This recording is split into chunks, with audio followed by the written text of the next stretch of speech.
What happens when one of Hollywood's most respected actors walks into what should be a routine morning show interview, only to find himself facing off against a host who seems determined to make headlines at any cost? The tension in the Good Morning America studio was so thick you could cut it with a knife, and what unfolded next left everyone watching absolutely speechless. Before we dive into this explosive confrontation, make sure you hit that subscribe button and drop a comment below telling me what you think really went down here. Tom Hardy had arrived at the Good Morning America studios that morning, expecting the usual promotional circuit interview. His latest film was generating Oscar buzz, and his publicist had assured him this would be a straightforward chat about his craft and the movie's themes. What he didn't anticipate was walking into what felt more like an interrogation than an interview. Michael Strahan sat across from him, that familiar television smile plastered across his face. But there was something different in his eyes. Something that suggested this wasn't going to be the pleasant conversation Hardy had prepared for. "Tom Hardy, everyone," Strahan announced to the cameras, his voice carrying that practiced television enthusiasm. "Thanks for joining us this morning." "Thanks for having me," Hardy replied, settling into the chair with his characteristic quiet intensity. He was dressed simply, a dark jacket over a plain shirt, his posture relaxed but alert. "So let's jump right in," Strahan said, leaning forward slightly. "Your new film deals with some pretty heavy themes: addiction, family trauma. I have to ask, how much of this comes from personal experience?" Hardy's eyebrows raised slightly. It wasn't an unusual question for an actor, but something in Strahan's tone felt invasive, probing in a way that went beyond professional curiosity. "Well, as an actor, you draw from various sources?" Hardy began carefully. "Life experiences, observations, research. It's about creating something authentic for the character." "But come on, Tom," Strahan pressed, that smile never wavering. "We've all heard the stories about your past, the struggles with substances. Surely this role hit close to home." The shift in the room was immediate. Hardy's jaw tightened almost imperceptibly, and his eyes sharpened. "I think you're confusing personal growth with exploitation, Michael. My past is something I've been open about when it serves a purpose, not when it serves ratings." Strahan chuckled, but it sounded forced. "Hey, I'm just asking the questions our viewers want to know. You're a public figure. People are curious about what makes Tom Hardy tick." "Are they?" Hardy's voice remained level, but there was steel underneath. "Or is this more about what makes Michael Strahan's interview memorable?" The tension was building, and you could see it in every line of Hardy's body language. His hands, which had been casually resting on the chair arms, were now still and purposeful. This wasn't the relaxed promotional interview either man had expected. "Look," Strahan continued, seemingly oblivious to or ignoring the warning signs. "You've made a career playing tough guys, anti-heroes, characters on the edge. I'm just wondering how much of that is acting and how much is the real Tom Hardy coming through." Hardy was quiet for a moment, and in that silence, you could feel the entire studio holding its breath. When he finally spoke, his voice was calm but carried an unmistakable edge. "The real Tom Hardy is someone who respects the craft enough to prepare thoroughly, someone who takes his work seriously, and someone who expects the same level of professionalism from the people he works with, including interviewers." Strahan's smile flickered for just a moment. "I think we're getting that professionalism right now, aren't we? This is what good television looks like, real conversation between real people." "Real conversation," Hardy repeated slowly, as if tasting the words. "Is that what you call this? Because from where I'm sitting, it feels more like you're trying to create a moment that doesn't exist."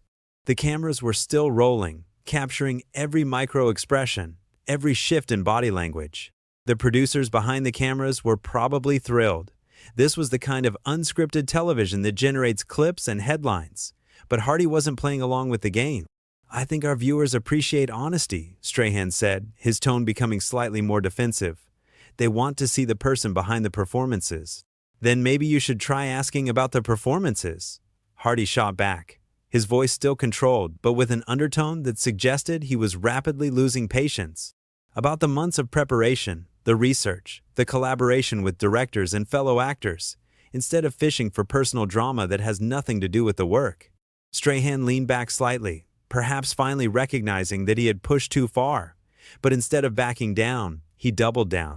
"Well, when you put yourself out there as an actor, especially in roles that deal with such intense subject matter, don't you think it's fair for people to wonder about the connection?"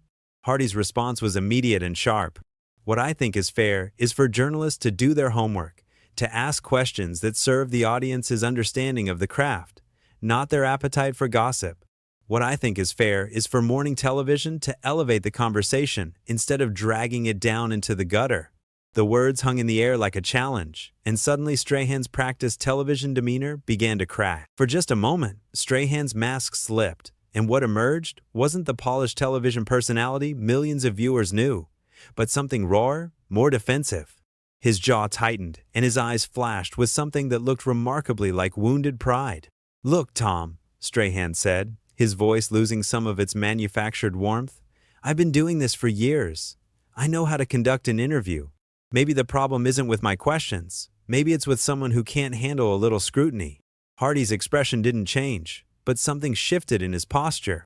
He sat back slightly, his hands folding together with deliberate calm. "Scrutiny," he repeated, the word dripping with quiet disdain. "Is that what you call this fishing expedition?" "I call it journalism," Strahan fired back, his voice rising just enough to indicate he was losing his composure. "Real questions for real people. Not some sanitized publicity nonsense where we pretend celebrities are above normal human curiosity." "Normal human curiosity," Hardy said, nodding slowly as if considering the phrase. "Tell me, Michael, when you were playing football, did interviewers spend their time asking about your personal demons? Or did they focus on your performance, your preparation, your contribution to the team?" The comparison clearly stung. Strahan's face darkened, and his carefully maintained posture became more rigid. "That's completely different. Football is about statistics, about measurable performance. And acting isn't?" Hardy's voice remained infuriatingly calm, which only seemed to agitate Strahan more. "Every choice an actor makes is measurable. Every moment on screen is a result of specific preparation and technique. But you're not interested in any of that, are you?" Strahan leaned forward aggressively, his television smile now completely abandoned. "What I'm interested in is giving our audience something real, something honest. Not some actor hiding behind intellectual superiority and fancy words." "Intellectual superiority," Hardy repeated, and for the first time there was the hint of a smile at the corner of his mouth, but it wasn't a pleasant one. "That's an interesting way to describe basic professionalism and respect for one's craft." "Don't patronize me," Strahan snapped, his voice sharp enough that several crew members visibly flinched. "I've earned my place at this desk. I've worked for everything I have." "Have you?" Hardy asked quietly, and the two words carried more weight than a shouted accusation. "Because from where I'm sitting, it looks like you're trying to build your reputation by tearing down someone else's." The accusation hit its mark. Strahan's face flushed, and his hands gripped the edge of his desk. "You think you can come in here and lecture me about my job? You think because you've done a few movies, you understand television?" "I understand respect," Hardy replied, his voice never rising above conversational level, which made his words all the more cutting. "I understand preparation. I understand the difference between asking questions that serve a purpose and asking questions that serve your ego." "My ego?" Strahan's voice cracked slightly, revealing just how deeply the comments were affecting him. "You're the one who can't handle a simple interview without turning it into some kind of intellectual debate." Hardy tilted his head slightly, studying Strahan with the kind of intensity he brought to his most complex characters. "Simple interview. Is that what you call this ambush? Because I came here to discuss a film, my craft, the work that dozens of people poured their hearts into. Instead, I find myself dealing with someone who seems more interested in creating controversy than creating understanding." "Controversy sells," Strahan said, and immediately looked like he regretted the admission. "I mean, engaging television requires real emotion, real conflict." "There it is," Hardy said softly, and his voice carried a note of something that might have been disappointment. "Controversy sells. That's what this is really about, isn't it? Not journalism, not serving your audience, but manufacturing drama for ratings." Strahan tried to recover, his media training kicking in automatically. "That's not what I meant. What I meant was that our viewers connect with authentic moments, with real human interaction." "Real human interaction?" Hardy mused. "Like attacking someone's personal history to generate a reaction? Like trying to provoke an argument where none existed? That's your definition of authentic?" The questions were delivered with surgical precision, each one designed to expose the hollowness of Strahan's justifications. And it was working. Strahan was visibly struggling to maintain his composure, his carefully constructed television persona crumbling under Hardy's relentless, quiet assault. "I don't have to justify my methods to you," Strahan said, his voice tight with barely controlled anger. "This is my show. This is my house. And if you don't like how things work here, maybe you shouldn't have agreed to come on." Hardy's eyebrows rose slightly. "Your house?" he repeated. How illuminating. "Because I thought this was supposed to be about serving the viewers, about informing and entertaining them. But apparently, it's really about serving you." "Everything isn't about you, Tom," Strahan shot back, his voice now openly hostile. "Some of us work in the real world, where we have to deliver results, where we can't just disappear into character and pretend the real world doesn't exist." "The real world?" Hardy said, and now there was genuine steel in his voice. "The real world is where people create things of value, where they contribute something meaningful to the culture." "What exactly are you contributing here, Michael, besides manufacturing conflict for entertainment?" Strahan's face was now openly flushed with anger and embarrassment. He had completely lost control of the interview, and worse, he was losing it on live television in front of millions of viewers. His next words came out in a rush, fueled by frustration and wounded pride. "You know what?" Strahan exploded, his voice echoing through the studio. "I'm tired of actors like you thinking you're better than everyone else, thinking you're some kind of artist when really you're just playing dress-up for a living. At least I accomplished something real, something that matters in people's daily lives." The outburst was so unexpected, so raw, that for a moment the entire studio fell silent. Camera operators exchanged glances, producers were frantically whispering into their headsets, and the few audience members present sat in stunned silence. This wasn't morning television anymore. This was a public meltdown happening in real time. Hardy, however, remained completely still. If anything, Strahan's explosion seemed to have the opposite effect on him, a calming influence that made his response all the more devastating when it came. "Playing dress-up?" Hardy repeated quietly, his voice carrying easily through the now silent studio. "That's an interesting perspective from someone whose job consists of reading from a teleprompter and asking questions written by other people." Strahan's eyes widened, realizing too late that his emotional outburst had given Hardy all the ammunition he needed. "That's not, I don't just read. I conduct real interviews with real impact." "Real impact?" Hardy nodded thoughtfully. "Like this morning, you mean? Is this the kind of real impact you're talking about? Because I have to say, Michael, if this is your idea of conducting an interview with real impact, I think you might want to reconsider your definition of both real and impact." The words were delivered with such calm precision that they felt like physical blows. Strahan was now visibly sweating, his carefully styled hair beginning to show the strain of his emotional state. "You think you're so clever?" Strahan said, his voice shaking slightly. "Sitting there with your calm little responses, acting like you're above all this. But you're not fooling anyone. You're just another actor who thinks the world owes him something." Hardy's expression didn't change, but when he spoke, there was a note of genuine curiosity in his voice. "The world owes me something? That's fascinating. Because I wasn't aware I had made any demands. I came here to discuss a film, to talk about the work of talented people who spent months creating something they hoped would move audiences. What exactly do you think I believe the world owes me?" Strahan opened his mouth to respond, then closed it again, clearly realizing he had painted himself into a corner. His face was now openly red with embarrassment and anger. "I think," Hardy continued, his voice still maddeningly calm, "that you're confusing me with yourself. Because from where I'm sitting, it seems like you're the one who believes the world owes you something. The world owes you drama, controversy, moments that will generate headlines and social media buzz. The world owes you content for your show, regardless of whether that content has any value or serves any purpose beyond entertainment."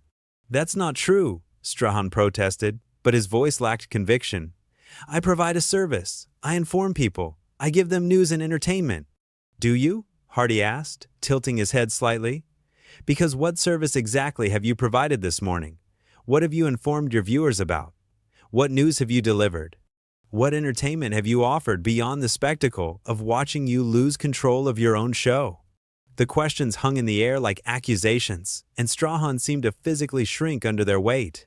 He looked around desperately, as if hoping someone would throw him a lifeline, but the crew members were all studiously avoiding eye contact. "You came on my show," Strahan said weakly, grasping for some kind of authority. You agreed to be here. I did, Hardy agreed. I came here in good faith, expecting to have a professional conversation about work that I'm proud of, work that represents the efforts of hundreds of talented people.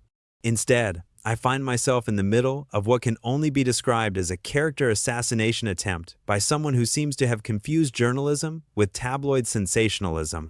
Strahan's mouth opened and closed several times, like a fish gasping for air. The complete reversal of power in the interview was now undeniable, and it was all happening on live television. But here's what's really interesting, Michael, Hardy continued, his voice taking on an almost conversational tone that somehow made his words even more cutting. In your desperation to create a moment, to manufacture some kind of controversy, you've actually revealed something much more compelling than anything you were fishing for in my personal life. What's that supposed to mean? Strahan asked, though he looked like he really didn't want to know the answer. You've revealed yourself, Hardy said simply. You've shown your viewers exactly what kind of journalist you are, exactly what your priorities are, exactly how much respect you have for your guests and your audience. And I think that's much more interesting than anything you could have dug up about my past. The studio was now completely silent, except for the hum of the cameras, which were still rolling, capturing every moment of Strahan's humiliation. You've shown them that you're willing to ambush a guest who came here in good faith, Hardy continued, his voice gaining momentum. You've shown them that you're more interested in creating drama than delivering information. You've shown them that when challenged on your methods, you resort to personal attacks and emotional outbursts rather than defending your journalism with facts and professionalism. Strahan looked like he wanted to disappear into his chair. His earlier bravado was completely gone, replaced by the look of someone who had just realized they had made a terrible mistake in front of millions of people. Most importantly, Hardy said, leaning forward slightly, you've shown them that when someone refuses to play your game, when someone won't be bullied into providing the drama you're looking for, you don't have a backup plan. You don't actually know how to conduct a real interview. The words were delivered with such devastating precision that you could almost see them landing like physical blows. Strahan was now completely deflated. His entire persona collapsed. I think, Hardy said, sitting back and checking his watch with deliberate casualness, that our time here is probably better served if I leave now. Unless, of course, you'd like to try asking me about the film I came here to discuss, though I suspect that ship may have sailed. He stood up slowly, his movements deliberate and controlled, and began to remove his microphone. The action was so final, so definitive, that it seemed to break the spell